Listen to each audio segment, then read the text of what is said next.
Console, online. HPG connection, online. Educational module, online. All systems, nominal.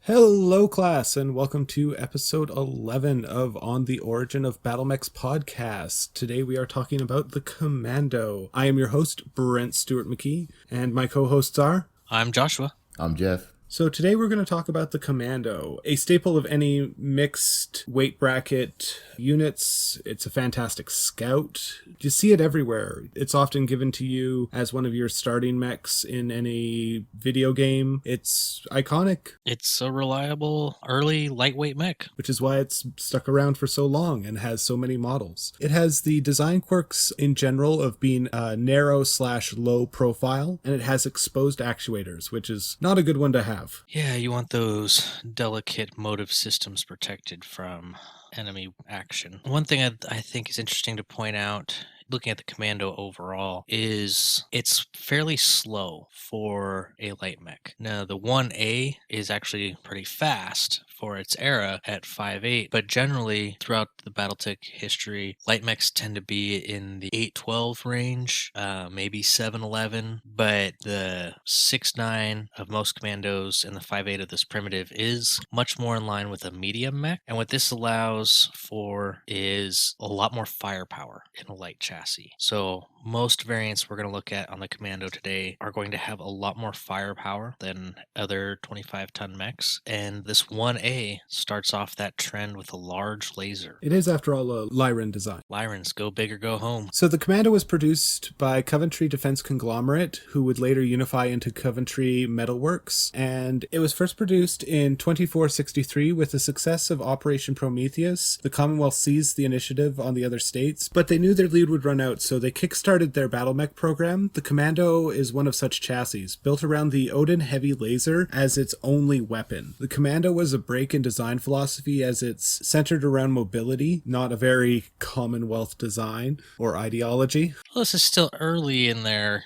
design philosophy. It's true. They did go big on the small. The A1 was successful during the retaking of Nox from the Draconis Combine's Gladiators, and as the campaign continued, the cooling system defect rendered many of the units non-combat effective, seizing the actuators in the right arm, rendering the weapon useless. This was called the Long March by many. Because of this, the A1 was upgraded or replaced in 2486. It has a battle value of 475 and a point value of 13. And as mentioned, it has a single large laser as a weapon, which is underwhelming. Well, it's underwhelming, but you've got to think that this is a 25-ton mech. So it's a quarter the weight of the original Mackie. And the original Mackie had that large laser, AC5, and 2 medium lasers. So at a quarter of the weight, this guy's packing a third of the punch of that Mackie. That is fair. His walking gait is as fast as the Mackie's running gait. So... And pound for pound, like, I'd take 4 Commandos over 1 Mackie. Any day. Mm-hmm. This is the first light mech we've seen. That's right. Yeah. Yeah, it is the first. So this guy is quite revolutionary in the fact that everything else has been 70 tons or heavier, and this guy's tiny. The Lyrans,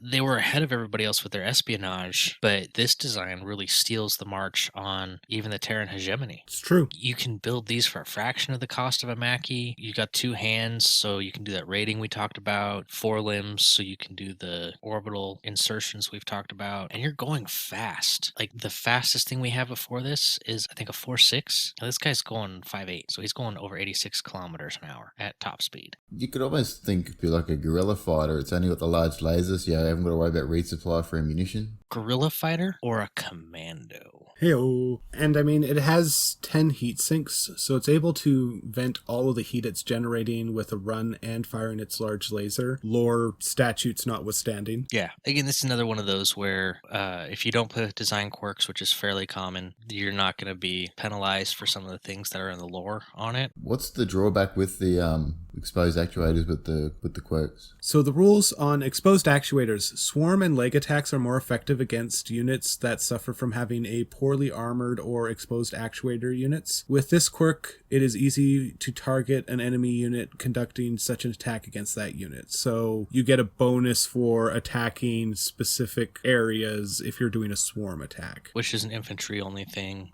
Yeah, or battle armor, yeah. I'm not sure if it's just battle armor. I think you can get anti-mech trained traditional infantry that can do it as well. Cool. It's really uncommon, although perhaps less so in the desperate early days of mech combat when you had to throw everything and the kitchen sink at a mech to deal with it. True. So this guy looks amazing, in my opinion. Despite the art being very dark grayscale, it's got a distinctive head. It's got those two eyes and kind of almost a faceplate on the helmet, and it looks good. I have to say, I dislike the ski goggle faceplate for the simple reason of which side are you sitting on as the pilot? And if you're sitting in the middle, why is that kind of snow mask, ninja mask in front of you?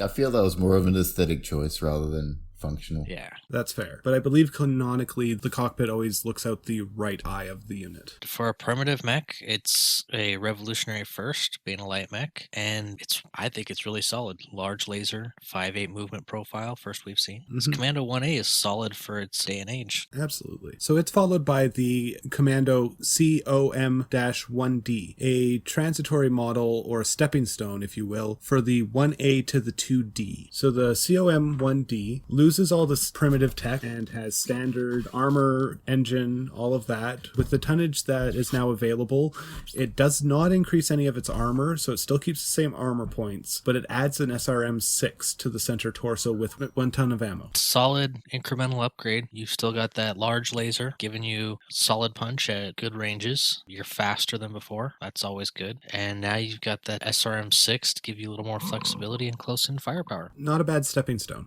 This is one of the problems with solid basic designs. There's not a lot to talk about. They're just solid. This one did get a bit of an art redesign, though. We can talk about that. Yeah, the game of Armored Combat featured a brand new plastic mech, high detail, amazing quality, and a new, more detailed artwork for it, which kind of cleans up the head, gives it a little more detail, and has a really cool, very dynamic running pose. This commando's got somewhere to be, and he's not letting anything get in the way. The bit about this art I really like is specifically on the head. It adds a bunch of optics to the outside of one of its eyes, giving the cockpit more definition. Yeah, and it's shifted that ninja mask down a little bit, and you can now actually see cockpit glass center line. It makes a lot more sense. You still got a bit of a blind spot with whatever that FLIR looking sensor thingy is, but this looks a lot more functional and practical than that 1A art. Yeah, it's very dynamic sort of pose. Oh, and you know what I just noticed? I was looking at this guy real close. Commando works out. He's got a 6-pack. Yes, he does. And above that, he's got another 6-pack. He's got a 6-pack and then a 6-rack. The battle value for the 1D is 558, and the point value is 17. So after the 1D, we come to the 2D, which is still produced this day by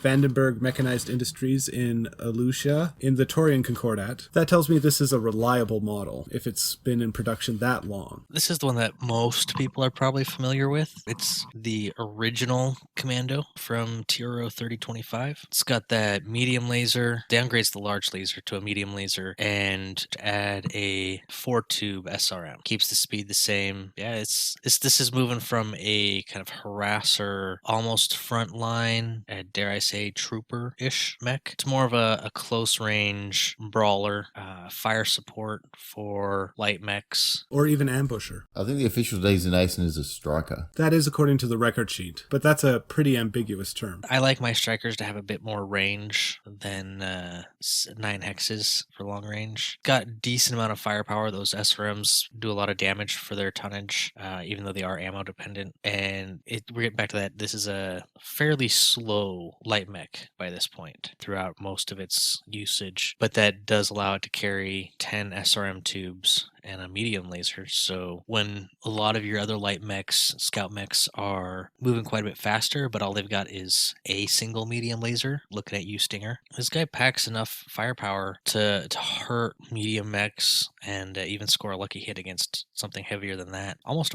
a mech shotgun, if you will. The battle value for the 2D is 541, and the point value is 17. This is one of those where, because the Commando is such a long-serving design, we get some discrepancies in its design history. The original kind of background from the older TROs say that this was designed as a response to Wasp and Stinger designs, but we now know that this was developed before them. So the 2D, the reason it's such a radical departure from that large laser profile is because the Lyrans needed a counter to these light mechs, and the large laser wasn't giving them enough hits, enough chances to put damage on the vulnerable Wasp and Stinger mechs. So they reconfigured the Commando to kind of fill that anti-bug role. That's why it goes to 10 LRM tubes and drops large laser down to a medium laser, because now it's got a lot more chances to put damage on those really thin-skinned light mechs. You only need a couple SRM hits to do some damage. Like we've talked about, it's considered a really good short-range brawler, especially throughout the Succession Wars and, up until the Clan Invasion and the Renaissance brought new tech in. Its only real disadvantage is that its armor's on par with other light mechs, but its speed is slower, so it's easier to hit. Mm-hmm. Kind of a glass cannon situation there. I think the 2D also gives it one more ton of armor compared to the 1D. Yeah, I think it has 1 or 2 more points in a couple places, but not anything significant, not anything noticeable. Something's better than nothing. It's true. So after that, we get the very short-lived build of the COM-1B. It drops a bunch of the SRMs, but keeps 2 of the tubes in the center torso. It goes back to that large laser in the right arm, and then it adds a medium laser in the left arm. Still only has 10 heat sinks, though, so you gotta manage that heat.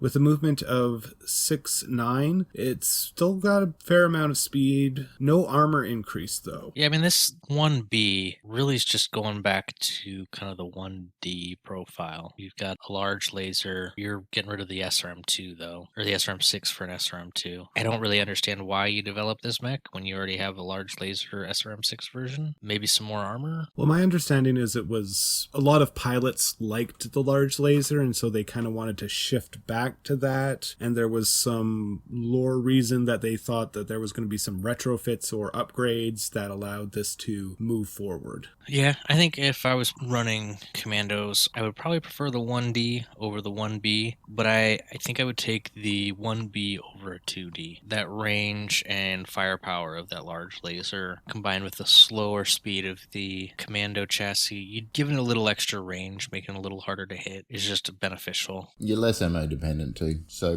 maybe for a lot more prolonged fight too. Absolutely. But again, we're dealing with military requirements here, and the 1B doesn't really fit the Lyran battle plan, so they wound up settling on the 3A with a brief stop on the 1C. The battle value for the 1B is 616, and the point value is 17. Before we get too far past this point, I'd like to quickly note that this guy has the old art. The original art. Same with the 2D. It's interesting to note, something I actually learned today was a lot of people didn't realize that it was looking to the left. The original art on the Commando 2D, the head looks a little odd. You've got this sloping, rounded, armored surface off to the left as you're looking at it. It looks like it's probably supposed to be cockpit glass, kind of rounded, almost like an astronaut helmet kind of look, off on the right side. Now, a lot of people, well, I don't know a lot of people, but I think it caused a bit of confusion. And then apparently some people, I know this because I talked with other people who sincerely believed that the cockpit was off on the left side or right side as you look at it, and the Commando had this kind of jaunty beret styling to it, and that's why it was named the Commandos. It had that jaunty Commando beret off to the side. But actually that's not true. The artist has said that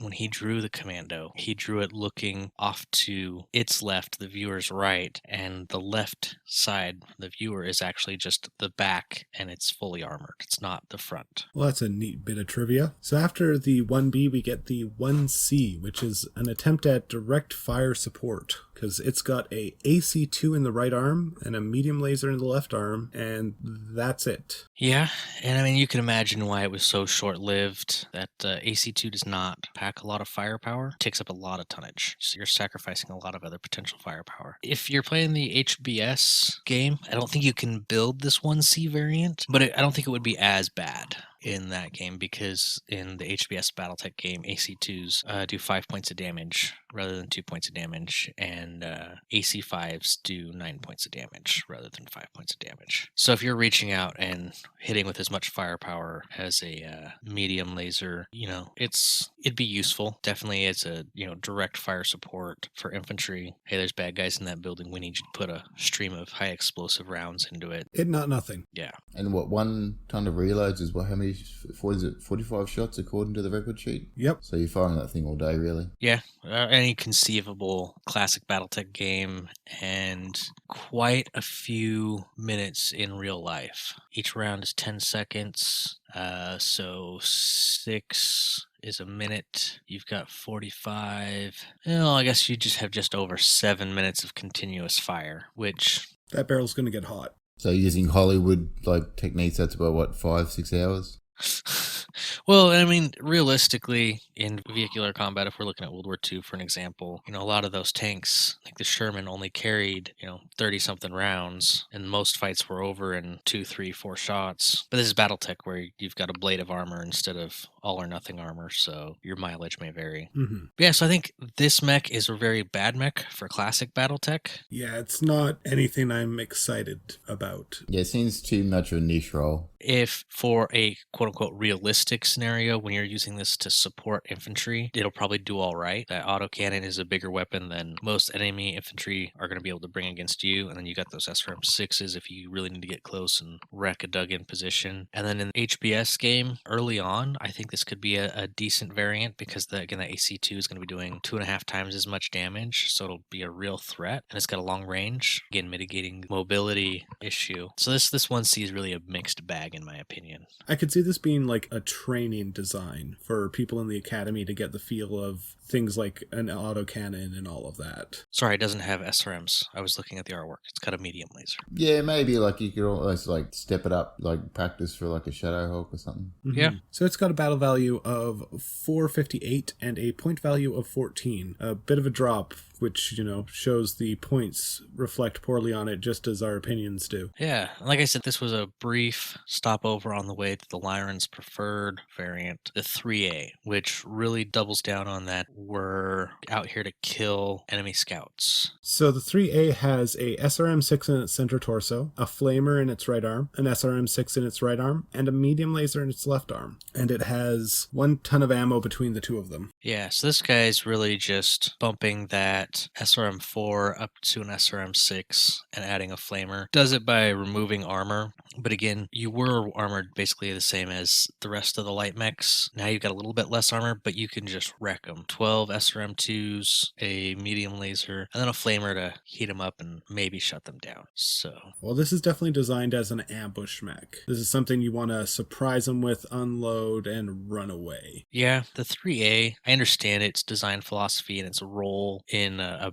real, again, quote-unquote, real-world situation. I think on the tabletop, if you're playing 30-25, it might even work against, wasps and stingers. But honestly, the 3A is not very good in my opinion. You're too slow, too thinly armed, and all you really got going for you is a lot of firepower at your weight class. Yeah, the lack of armor is the critical flaw in my opinion. It had light armor to begin with, and then it dropped more, and that's just not something I want to have wrapped around me. So with the 1 ton of ammo, how many reloads have you got with that, with the twin 6s? 7.5 shots if you're unloading with both of them each round. So 15 total. 15 rounds shared between 2 launchers.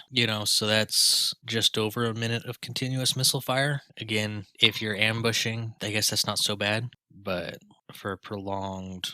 Yeah, no good in a protracted fight, yeah. So it's got a battle value of 540 and a point value of 17. Then we get to a 7X.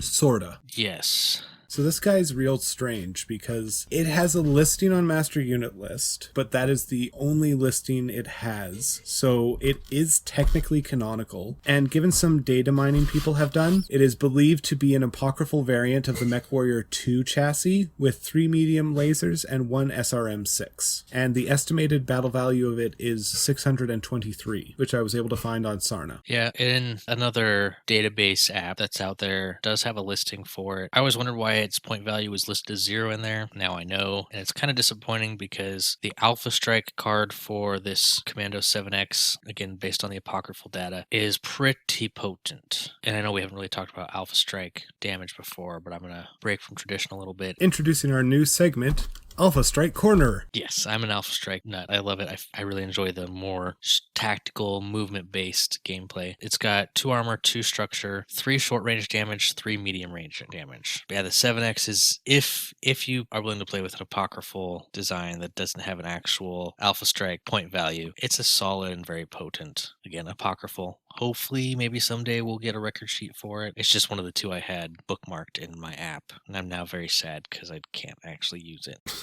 Hopefully one day soon. But after that weird 7X apocryphal, technically canon, but no actual entries for it, came out in 3044, again apocryphal. We move on to the 3050 version of the Commando, the 5S, which was coming out right around the same time the clans were invading. And it switches back to a art style more similar to the prototype, having that goggles and faceplate and helmet, which I like, but to each their own. This guy has a SRM-6 with Artemis 4 in the left torso, a Streak SRM-2 in the right arm, and a medium laser in the left arm, and a movement of 6'9". It also has ferrofibrous armor, endosteel case, and a new communication system, the Cyclops 14. The SRM-6 has Artemis, and then its SRM-4 is now a Streak SRM-2. So we haven't gone over the differences between those two. Would you like to take that? Yeah, Artemis, I think we've touched on it a little bit. It's a fire control system, improves the accuracy of LRMs and SRMs. Game-wise, it adds 2 to your roll on the cluster tables, so you're going to hit with more missiles with Artemis than you are without, and that's why, statistically speaking, an LRM will count as 1 model higher if it has Artemis in terms of how many hits it gets. Streak, on the other hand, I think we did touch on it briefly in the Archer episode. A Streak SRM-2 has a much more highly advanced targeting system to where if it can't get a positive lock, it won't fire. But if it does get a positive lock, which in game terms means you rolled high enough to meet or exceed your targeting number, both missiles, or if it's an SRM-4, all 4 missiles, or if it's an SRM-6, all 6 missiles automatically hit. You don't even roll on the cluster table to see how many hit. You get all your hits, and then you just roll locations. I don't know the statistics of Streaks versus standard SRMs, so I don't know if that makes it equivalent to an SRM-2 or an SRM-4, but that's basically what they did with this 5S, is they took the 2D, slapped a bunch of Renaissance era tech, the Artemis, the Streak 2, and the ferrofibrous armor, and bumped up the 2D into the 5S. It has a battle value of 557 and a point value of 17. Which is pretty close to that 2D. The Artemis and the Streak give it a little more. It's also got a little more armor, I think. I was going to say, despite the ferrofibrous armor, the 5S is actually more lightly armored than the 2D. The 5S is followed by the 7S, which bumps its armor back up, and it has a SRM-4 in the center torso with the Artemis, and it has 2 Streak SRM-2s in the right arm and 2 ER medium lasers in left arm. And it also upgrades the heat sinks from singles to doubles, so it's able to handle that no problem. Still keeping the movement profile of 6'9". You've got that light engine, which we haven't seen a Commando with an XL engine yet. It's kind of unusual. We're getting a light engine before we get an XL engine. But, if you're not bumping up the speed and you're reducing the weight of your engine by 25%, that leaves a lot of room for extra firepower. Yep. So there is a discrepancy in SAN with that. It stipulates that the ER medium lasers are in each arm, whereas the actual record sheet indicates it's only in that left arm. Does it also split the streaks between the two, or does it keep both of them in the right arm? It doesn't say where the streak launches are. Interesting. Well, if any of you are out there are Sarna editors, there's something for you to do. I'm sure they already have enough on their plate. This 7S model, it's a serious upgrade over the 5S or the 2D. You've got an SRM-4 instead of an SRM-6, but you've added a second Streak SRM-2, so your total number of tubes is the same. And now you've got twin medium lasers, and they're extended range, so they're, instead of short range of 3 hexes, medium range of 6, long long range of 9. You're 4, 8, and 12 now. So you've got a bit more reliable range with those ER medium lasers, and you're cooled by double heat sinks. This 7S is potent. Yeah, so you can run and for Alpha Strike, and you're still under your heat value. Yeah, I think you're still a bit of an ambush mech, but you're also very good at countering other light mechs now. You're really filling out that role with the streaks and just more firepower. Of course, at the same time this 7S is coming out, light mechs are a lot more potent because a lot more of them are running XL engines, and we've got clans on the scene now, so mileage may vary again. I think subbing the 4 for the 6 and adding the extra streak is quite good. Gives you a little bit more sort of guaranteed sort of damage if you get that lock. In game terms, you're rolling more attacks, so you have more chances to hit. And then with 2 streak 2s instead of another SRM4 with Artemis, if you don't hit, you don't waste the ammo. If you do hit, you automatically hit with both missiles. So and having a ton of streak ammo for an SR2, it seems way too much. I'd agree with that. But with the 2 launchers, you've still got 25 shots between each of them. So you're still going to be able to fire for quite a long time. Yeah. So it's got a battle value of 658 and a point value of 20. And it is followed by the COM-4H. Yeah, 3064. So this is coming out during the FedCom Civil War. Maybe we point out something interesting here. The commando numbering really jumps around. You've got 1s, and then you've got 2s, then you got a 3, and then you jump to a 7, then you go to a 5, then back to 7, and now we're seeing a 4 for the very first time. So I'm assuming that at some point in there we've had other 4s and other 5s and a 6, but they never really took off. They never gained traction and didn't enter full production. But even the lettering though too, like it's a 4H. Well, the H stands for hegemony. Not the Terran. No. Marion, also known as Space Rome, or as a friend of mine calls them, the Roman LARPers. They're an interesting sidebar. Some space pirate finds a cache of very rare metals, decides he's going to become a pirate king, establishes a nation, uses the money from his stockpile of rare metals to buy battlemechs, and basically tries to build Rome, the Roman Empire, but in space, out in the periphery. Could even say when in Rome. I mean, I guess if you don't mind slavery.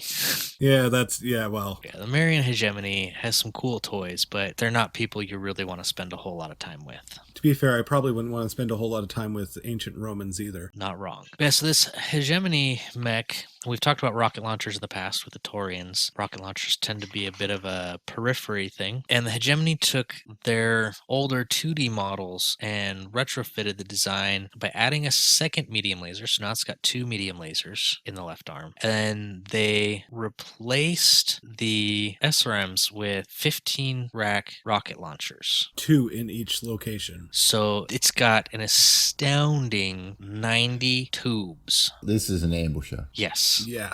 This is getting into that walking claymore trope. Mm-hmm. And you can only fire 2 of them without overheating, like, too. True, but, if you're ambushing, you activate, fire 1, that's your round, move to the next location, and you've got 4 rounds of that. With the damage that they put out, you're probably going to be taking out whatever you're aiming at. Yeah, and put it this way, your traditional 1 medium laser, 1 SRM4, 1 SRM6, those SRMs are together have a maximum, if everything hits, of 20 points of damage. So even if you're firing 2 rocket launcher 15s a turn for 3 turns, that's a potential of 30 damage each turn from the 2 rocket 15s you're shooting. So 50% increase in your total firepower for 3 turns. And then you're relying on your 2 medium lasers. Definitely an ambush mech. Definitely a different role than I think we've seen. Because even the more ambushy commandos we've seen before, they have more sustained firepower with their larger ammo bins. Mm-hmm. And they definitely feel like they're there to support your own light mechs or to try and intercept and sandblast down the enemy scouts. This guy's straight up going, I don't have the endurance for that. I show up, I vomit rockets at you, and then I hope the battle's done. Yeah. Would you almost have it as like a backstabber for something heavy?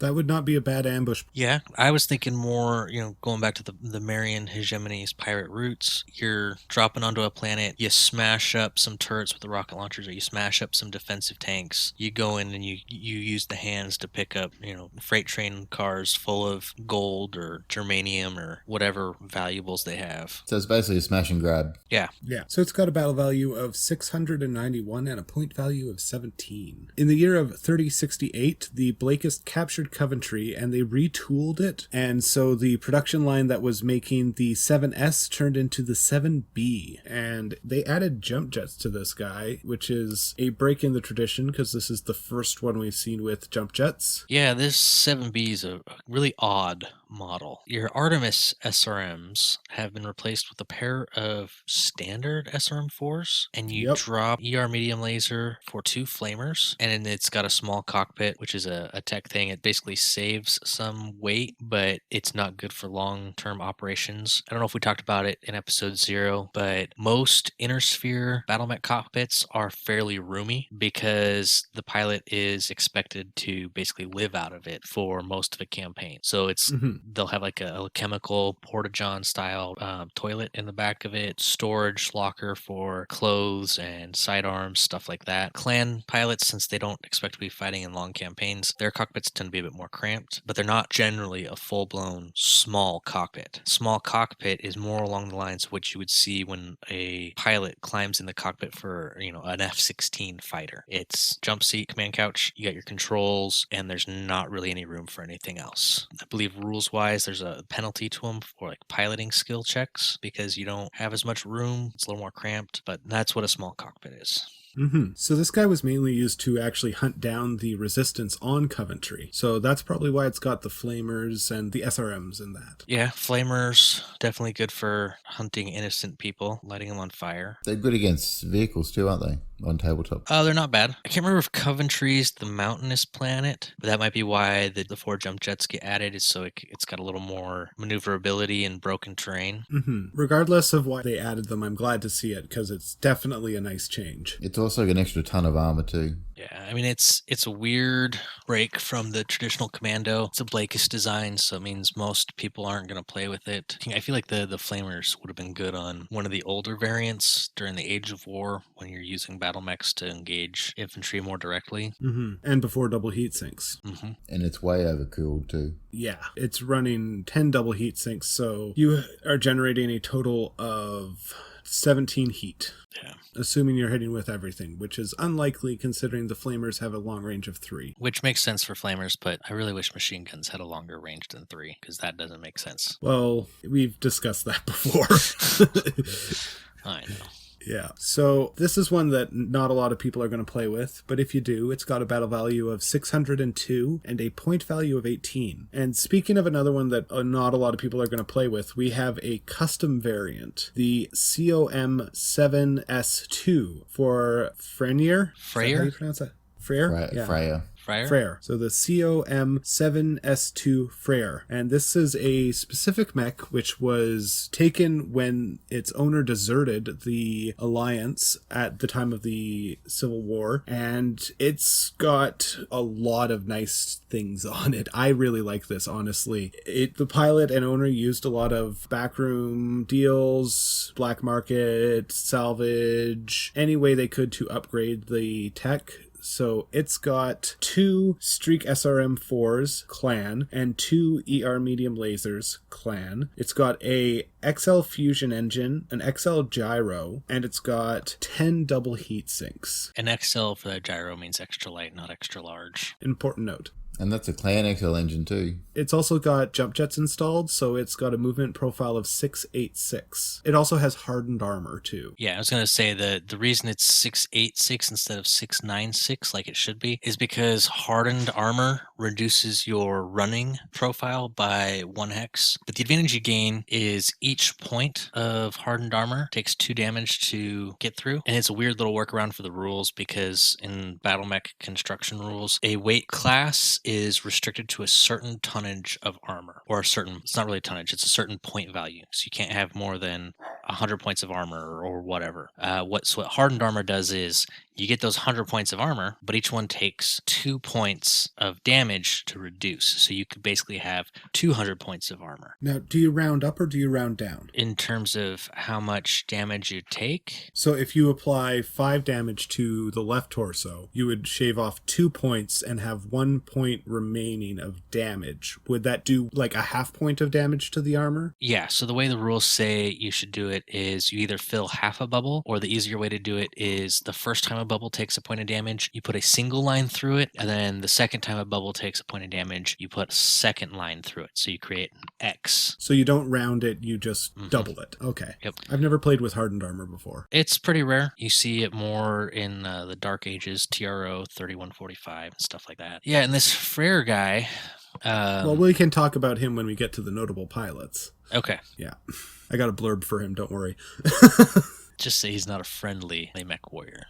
It's got 7 tons of armor too. That's quite significant for the weight. Well, and so that's you can do that because that was the one thing I missed on Hardened Armor. So your normal standard armor is 16 points of armor per ton. Hardened Armor is 8 points per ton. So ton for ton, you get the same amount of protection, but because you're getting half as many points, you can put twice as many tons on your mech. Again, it's a sneaky little workaround.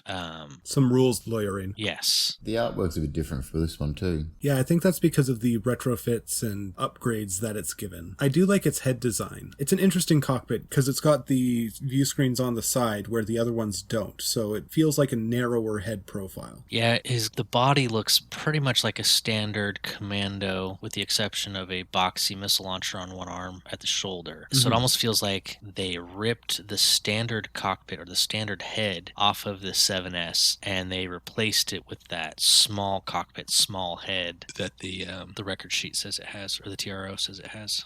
For the weight savings. The battle value for the 7S2 is 1,105 and a point value of 26. So a bit of a jump, but you have that clan tech, so that would explain it. So after that guy, we have a Jihad era retrofit, the COM-2DR. And why don't you take this one? It's got MMLs, your favorite. Yes, the next one is the 3075 Middle of the Jihad. Old is the new COM-2DR.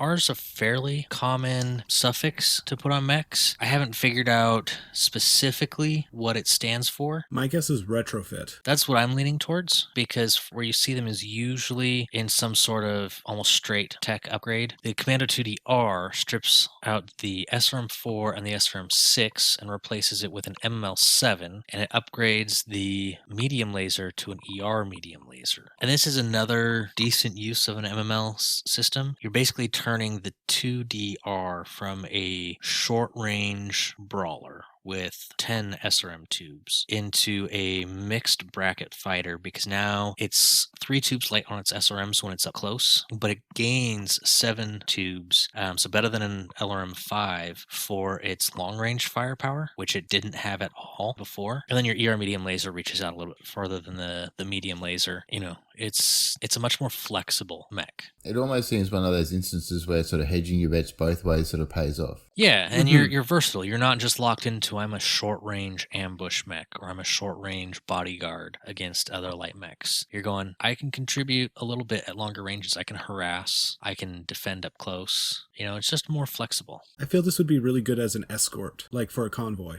Got speed, got flexibility. Yeah. Yeah. And I think its secret, though, is its flexibility, because this guy makes a not terrible scout or a not terrible skirmisher, because he can plink away with that LRM-7, and then if you get close, he can hammer you with the SRM-7. It's just very flexible. It's kind of a bummer to lose potential 6 points of damage up close, and I think I would have tried to find room for Artemis on that MML-7, but yeah. And again, this is the middle of the Jihad, so if you're having supply issues with your SRMs, launchers, or you need more flexible mechs for your kind of resistance against the Word of Blake, having an MML-7 armed commando that can do multiple missions is a good thing. Absolutely. And sadly, because it's a retrofit, it doesn't get the double heat sinks. It's still only got the singles. But with Alpha Strike of 9 heat, you're going to be able to walk that line pretty reasonably. That heat profile with the MMLs, it doesn't vary between the LRMs and SRMs? No, it has a different heat profile, so it doesn't use either LRMs or SRM. It uses its own unique heat profile. So it's got a battle value of 563 and a point value of 18. And now we come to the Commando, the 8 8S. Is this your boy? This is the commando that I want to put in my unit. The 8S is a radical departure from previous design paradigm, more so than any other commando. In a way, it almost goes back to the 1A because it goes faster than any commando before it. It's got an XL engine. I think it's the first time we've seen an XL engine in a commando, pushing it along at 711 or 118.8 kilometers an hour. It's got 2 ER medium lasers, 2 Streak SRM2s, so kind of the mixed firepower of some of the previous models we've seen. Case 2 protects the ammo, but its big thing is a boosted slave and an engine supercharger. So this guy can punch through your standard ECM or Guardian ECM jamming field to deliver targeting data, and he can bump that 118 kilometers an hour up to about 150 kilometers an hour to really move in quick, get that close range targeting data, pepper you with a couple of Streak SRMs and a little bit of medium laser fire, but really provide that targeting data for the rest of his lance. This is the commando that he goes as fast as light mechs, like he moves at a proper light mech speed. He's got decent firepower, a little fragile with that XL engine, but he's got case 2, and he knows what he wants to do. He's a scout providing C3 data to the rest of the lance. This is a great C3 scout because of that boosted C3 slave. Yeah, I like this little guy. So it's got a battle value of 775 and a point value of 25. It also has 10 double heat sinks, so it's going to be able to sink all of that heat you generate no problem. Yep, this is my favorite commando. Like, the commando is useful, especially in the 30-25 era, that kind of introductory tech, but it's slow for a light, got a lot of firepower for a light, but slow, lightly armored for all that firepower it carries. So it struggles. But this 8S goes, I'm not trying to be some sort of hybrid firepower light mech thing. I am a scout. This is what I do. With that speed, like if you're not like with the supercharger and everything, if you're getting TMR, if you're getting sort of evasion, that sort of counts as almost free armor anyway. Yep. In a straight line, you can pick up that +3 mod now at a walk, which before now you had to run in order to pick up that +3 mod. And if you have a straight line and you're not using your supercharger, you can actually pick up a +4 now if you get 10 hexes of movement. Nice. So yeah, this is a solid scout in my opinion. So after that, we have a new one, hot off the presses. It is shown up in the recognition guides, the COM-9S. And honestly, I don't know how I feel about this guy. He's weird. Well, tell us about it, because it's so new that I've no idea what it is, or I'm not familiar with it at all. Well, it's got MMLs, so I think you'll like it. Yeah. Okay. We'll see. So it's a redesign, that's for darn sure. And it's got a light PPC in the left arm. Okay. It's got 2 SRMs in the right arm, and those are single shots. And it's got 1 MML3 in the left torso and 1 MML3 in the right torso. 10 double heat sinks. Movement profile of 7 and 11, but it also has that supercharger, so it can go 14. Okay. It only has 1 ton of ammo for each of the types, so it's splitting the ammo between the 2 launchers. Yeah, it definitely sounds like a skirmisher, because it's got that long range firepower with the light PPC and the 2 MML3s. I'm trying to remember what the difference between improved one-shots and regular one-shots are. I'm not impressed by having those 2 one-shots. I think you probably could have kept the boosted C3 or maybe given it ECM protection or something for those. I'm not sure. I think I also would have liked to have seen an MML7 instead of the 2 launchers. I'm not sure how the tonnage and crit space works out for that. Medium compared to the light PPC though. For a skirmishing rule, I'd probably take the PPC, significantly longer range. Mm-hmm. You got to think the ER medium's long range is the same as the light PPC's medium range. So your light PPC is going to be quite a bit more accurate until you get into short range. So do you think that the one-shots are more like a standoff weapon, as in like, oh, someone's got close, I'm going to use these SRM2s just for that little bit extra punch? Probably. Yeah, I mean that's what I'm looking at. They're half ton each. Yeah, I don't know. I definitely feel like I would want to play with it a little bit to feel it out, and I'm not opposed to it. It's just like it requires further testing. Yeah, and I think it definitely goes back to the original, the 1D with the large laser and the SRM6. It's going back to a very kind of fire support skirmishing role. The hypothetical real world situation, the light PPC is probably not as good against enemy infantry positions like trench line, but you've got a lot more missiles to do that now, and you can do that from a much longer range. So you're really good at supporting your friendlies. I don't know. I think it's an okay design. I'm not as thrilled about it as I am about the 8S because this guy doesn't have the ability to scout for a C3 unit. With that speed, could it almost be a flanker? Yeah. Yeah, I could see that. Looking at its weapon loadout, I can't help but compare it to the Gambit from TRO 3145, which has 2 light PPCs and a single MML3 with a 711 movement profile, which I think I would prefer over this 9S, generally speaking. Well, I think we can all agree that it requires further testing. Yeah, and this is a brand new design. We have no real experience with it yet. It's got a battle value of 719 and a point value of 23. So now that we've gone down the list of models, it's time to swing around and talk about notable pilots. The first one on my list is Victor Doth, a pilot in the 3rd Larian Guard. He had a Banshee shot out from under him and was requisitioned to Commando as it was the only chassis available. He complained despite having more speed and weapons than he did before, because as we've talked about in the Banshee episode, some of them are quite lightly armed. He spent the rest of his life trying to cripple and capture a heavy machine to switch out to. He died on Vega in the War of 3039. I do find it amusing that he complained that the Commando turned him from a mech warrior into a Lyran infantryman with armor. And some of the artwork does almost reflect that sort of sentiment, doesn't it? Yeah, and I think that's a great example of what the trooper concept. I know I bring it up a lot, but the trooper concept is you're basically a battle mech infantryman. Mm-hmm. If that can be a thing. Just depends how powerful the Megamech server is. Let's see. It looks like most of these pilots are Lyran, which makes sense. So the next one I have Hauptmann Larry Schuster. Schuster. I don't speak German.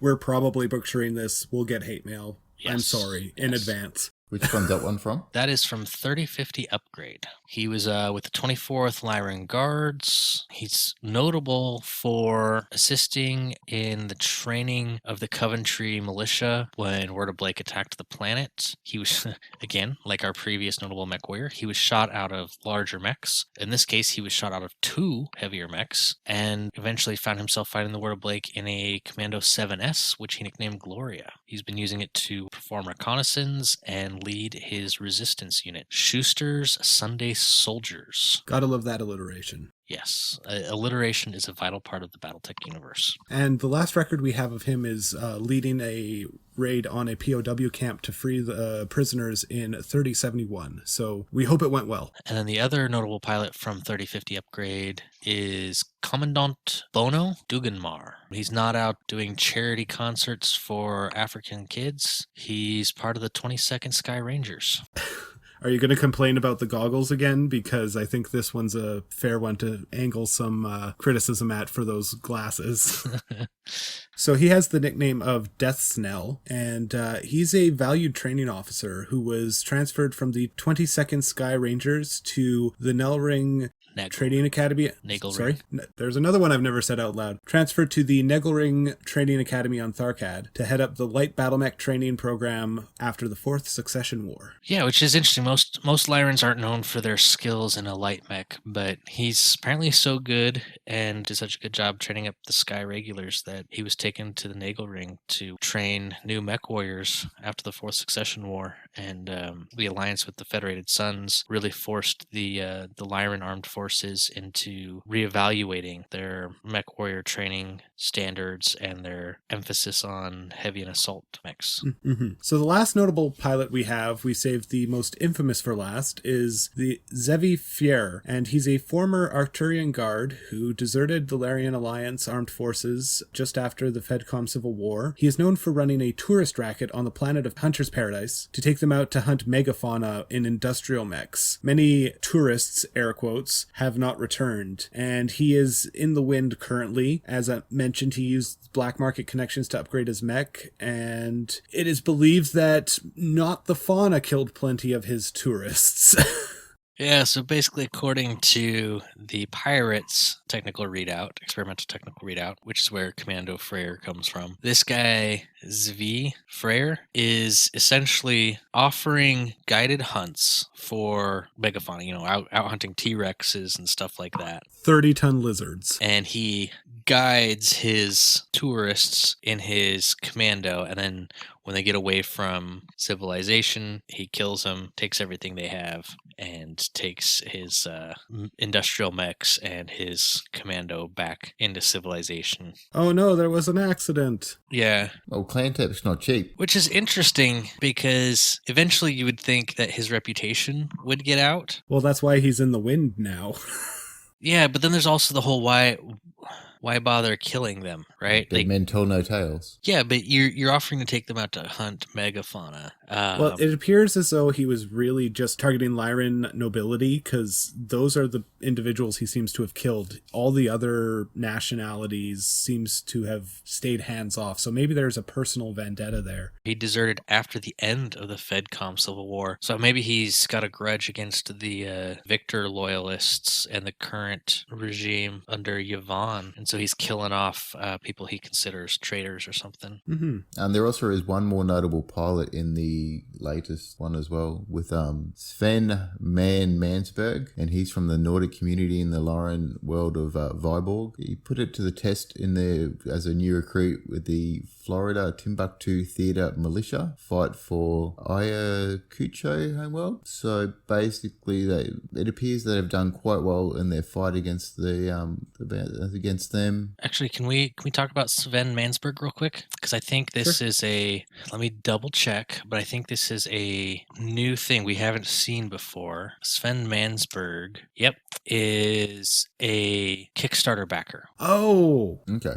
Okay, yeah. This mech warrior Sven Mansburg, you brought up, Geoff, he's actually a Kickstarter backer. And so this is a first for our podcast. Catalyst Game Labs, during their big Kickstarter in 2019, gave people the option to buy a canon character. And these new Ilklang recognition guides are one of the first ways they're introducing there's something like 3,000 new characters into the universe. So Sven Mansburg is a real person on Earth who is now part of the Battletech lore, and his Battletech character, basically during the Dark Ages when the Lyran Commonwealth was collapsing under attacks and the Inner Sphere was in a state of chaos due to the collapse of the HPG network, the planet Ayacucho declared itself part of the Buena Collective, trying to secede from the Lyran Commonwealth, and Sven Mansburg was part of the force that protected the Second Guards as they tried to put down this Buena Collective and prevent them from seceding from the Lyran Commonwealth. So reading through some of the fluff there, it sort of goes back to what I was saying before. Basically said he used the speed and long-range armaments to maximum effect. So basically using damage where he could, and sort of to that flanker role, sort of what I was reflecting to before. Yeah, got basically an LRM-6 and a light PPC. So you got, especially for a light mech, you've got decent long-range punch to harass and poke, fall back, outmaneuver. Florida Timbuktu Theater. Oh, sorry, no, he was part of the Florida Timbuktu Theater militia, and Ayacucho was being invaded by the Buena Collective. So our sources for today are Sarna, Battletech Battlemech Manual, Master Unit List, Primitive TRO Volume 1, Succession Wars TRO and RS, TRO 3050 Upgrade, 3050 Inner Sphere RS, 3145 New Tech New Upgrades RS, RS 3085 Unabridged, Old is the New, Ilklan Recognition Guide Volume 1, and Experimental Technical Readouts Pirates. Shoutouts to the Sarna community and the Wolfnet community. We are supported by our Patreons at patreon.com/on the Origin of Battlemechs. Our social media on Twitter is at Origin of Mechs. We also have a dedicated channel on the Everything Battletech Discord. Feel free to stop by and say hi. If you have any questions, requests for topics, or wish to contact us, our email is ontheoriginofbattlemechs@gmail.com. If you enjoy the show, I encourage you to let your friends know about us and to leave a review. Special thanks to my friend Laura for the intro and outro. Class dismissed. Everybody have a great day. Peace out, mech warriors. Catch you later. Module complete. System standby. Would you like to load the next module?